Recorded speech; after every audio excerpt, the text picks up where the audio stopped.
अध्यक्ष महोदय, मुझे 2026-27 के बजट घोषणा पर बोलने का मौका दिया, उसके लिए बहुत बहुत धन्यवाद।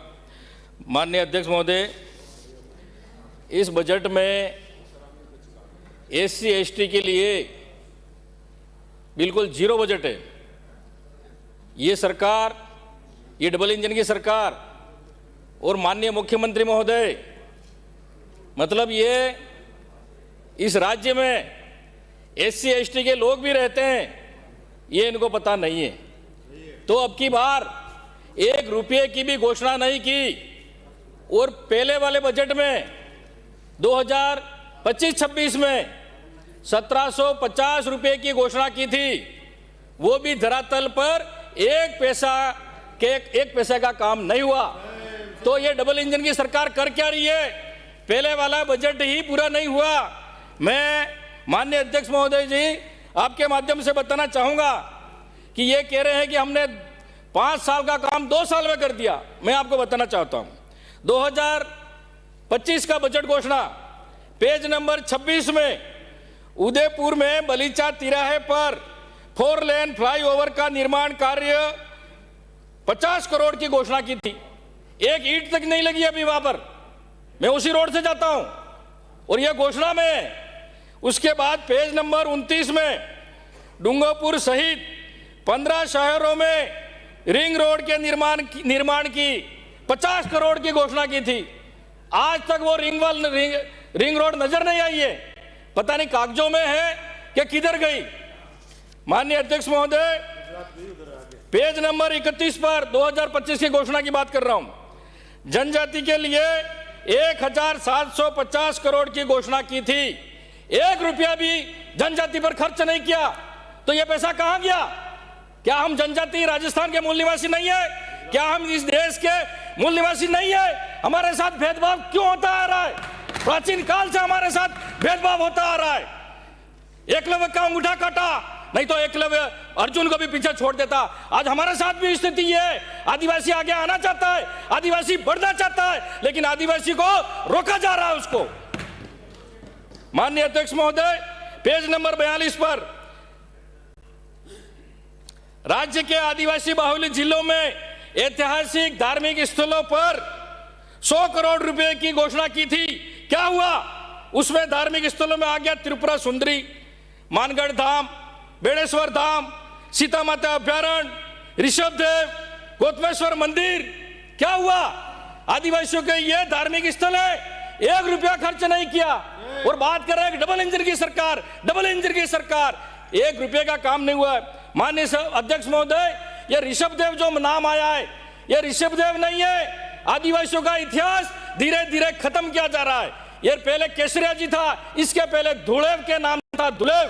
वो एक आदिवासी वहां पर सेवा करता था, वो भक्त था, उसका नाम हटा के इसको ऋषभदेव कर दिया। तो यह आदिवासियों के साथ अन्याय हो रहा है, धोखा हो रहा है। माननीय अध्यक्ष महोदय, इस बजट में ऐसा कुछ नहीं है तो जनता के हित में बजट आया हो। जनता की मांग के अनुसार बजट बनाना चाहिए सरकार को, लेकिन जनता की क्षेत्र की क्या मांग है उस हिसाब से यह बजट जीरो है। कुछ नहीं है इस बजट में, खाली झुंझुना पकड़ा दिया है।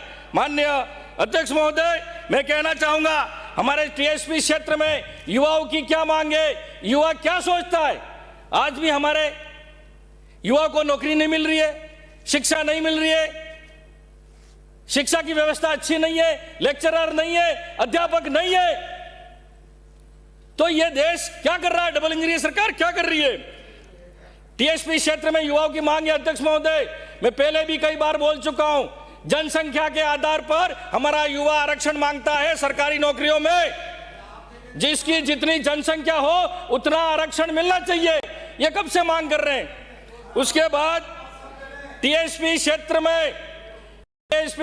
में प्रशासनिक सेवा में वहां की भौगोलिक स्थिति, वहां की आर्थिक स्थिति, वहां की सामाजिक स्थिति को देखते हुए गरीब जो भील जनजाति के लोग रहते हैं, TSP क्षेत्र में 12 में से 6% आरक्षण पृथक से हमको मिलना चाहिए, तो हम वहां के बिल थोड़ा ऊपर उठ सकते हैं। हमारे वहां पर जमीन भी नहीं है खेती के लिए, 1 बीघा 2 बीघा जमीन है। माननीय अध्यक्ष महोदय, ये हमारे युवाओं की मांग है। माननीय अध्यक्ष महोदय, जनजाति लोग बिला नाम भूमि पर पढ़े लिखे नहीं होने के कारण चारागाह भूमि पर, बंजर भूमि पर, जंगल की जमीन में बरसों से रह रहे, 100 साल, 150 साल हो गए। लेकिन ये डबल इंजन की सरकार ने 3 बार शिविर लगा दिए, 3 बार कैंप लगा दिए, एक व्यक्ति को पट्टा तक नहीं दिया और ये बात कर रहे हैं कि हमें डबल इंजन की सरकार है, डबल इंजन की सरकार है। माननीय सभापति महोदय, मैं कहना चाहता हूं कि सरकार टीएसपी क्षेत्र में विशेष शिविर लगाए, जो व्यक्ति आदिवासी लोग बरसों से बैठे हुए हैं उनको खातेदारी हक दिया जाए, यह मैं सरकार से मांग करता हूं आपके माध्यम से। माननीय अध्यक्ष महोदय, हमारे बिलों के साथ क्या हो रहा है? जोधपुर संभाग में, सिरोही में, शिवगंज नगर पालिका में कार्तिक भील हत्याकांड हो जाता है। बजट, अरे उस समय में बजट की बात कर रहा हूं, हत्याकांड बजट की बात कर रहा हूं। अध्यक्ष महोदय, वो जमीन के पट्टे के लिए दर दर भटक रहा है और हमारे मंत्री महोदय, सरकार में मंत्री महोदय बैठे हुए, उन्होंने आश्वासन दिया कि आपको पट्टा दिया जाएगा, आज तक पट्टा नहीं दिया गया। ओटाराम जी देवासी जो मंत्री बैठे हुए हैं और उन परिवार को सीएम साहब से भी मिलाया, लेकिन क्यों? क्योंकि वो भील है, उसने उनको पट्टा नहीं मिल रहा है। गैर आदिवासी को पट्टा मिल रहा है खांचे वाली जमीन में, लेकिन भीलों को पट्टा नहीं मिल रहा है। वो कह रहे हैं ये जमीन छोड़ दो, आपको दूसरी जगह हम पट्टा देते हैं। ऐसा अन्याय हो रहा है हमारे साथ ऐसा अन्याय हो रहा है। मतलब यह भजन लाल की सरकार और यह सरकार आदिवासी विरोधी सरकार है। मैं कहना चाहता हूं अध्यक्ष महोदय, ये कुपाराम भील जो आज भी 20 महीनों तक धरने पर बैठा था, उसका पूरा परिवार पट्टे के लिए उसको पट्टा नहीं दे रहे। और सरकार जब पीएम आवास घोषणा करती है तो उनको कहते हैं आपके आबादी में आपकी जमीन नहीं है, इसलिए आपको पट्टा नहीं मिलेगा। लेकिन जो खेत में आपका खाता है आप वहां पर बनाओ, फिर वो जमीन गैर आदिवासी ले लेगा तो उसके आबादी भी हो जाएगी, उसको पट्टा भी मिल जाएगा। तो हमारे आदिवासियों के साथ अन्याय क्यों हो रहा है? क्या कर रही है सरकार? आज तक आदिवासियों के साथ धोखा होता है। माननीय अध्यक्ष महोदय, मैं कहना चाहूंगा, हमारे टीएसपी क्षेत्र में कल कारखाने, छोटे मोटे उद्योग धंधे नहीं है। एक नरेगा ही एक है हमारी योजना। नरेगा के माध्यम से हमारे लोग जीवन यापन करते, नहीं तो उनको प्लान होना पड़ता है गुजरात, अहमदाबाद, महाराष्ट्र। मैं सरकार से निवेदन करना चाहूंगा कि आप टीएसपी एरिया में उनके 300 दिन करे जाएं। आप कह रहे हो कि हम 100 दिन 125 दिन बढ़ा दिए। अरे 125 दिन तो हमारी पिछली सरकार ने किए थे, गहलोत सरकार ने 125 दिन किए थे और वहां पर कोई उद्योग धंधा नहीं है माननीय अध्यक्ष महोदय। इसलिए 300 दिन टीएसपी क्षेत्र के आदिवासियों को मिलने चाहिए और कारीगर का जो मानदेय है वो 700 रुपये होना चाहिए और मजदूरी कम से कम 400 रुपये उन श्रमिक की होनी चाहिए। ये मैं मांग करता हूं। माननीय अध्यक्ष महोदय, जो गहलोत सरकार की जो योजना थी अन्नपूर्णा किट योजना, वो इस सरकार ने डबल इंजन ने बंद कर दी। अब खाली थैली पकड़ा दी। अरे कम से कम पैकेट तो भर के देते, कम से कम जिसके बेटा बेटी नहीं है वो परिवार तो कम से कम महीना भर चलता था। ऐसे स्वास्थ्य में 25 लाख तक का निःशुल्क बीमा, फ्री इलाज, 10 लाख का दुर्घटना बीमा योजना, फ्री की जांचें, एमआरआई, सीटी स्कैन, फ्री की दवाइयां, ये सब इस सरकार डबल इंजन की सरकार ने बंद कर दी है। इस बजट में ऐसा कुछ नहीं है। माननीय सभापति महोदय, मैं कहना चाहूंगा, माननीय अध्यक्ष महोदय, जो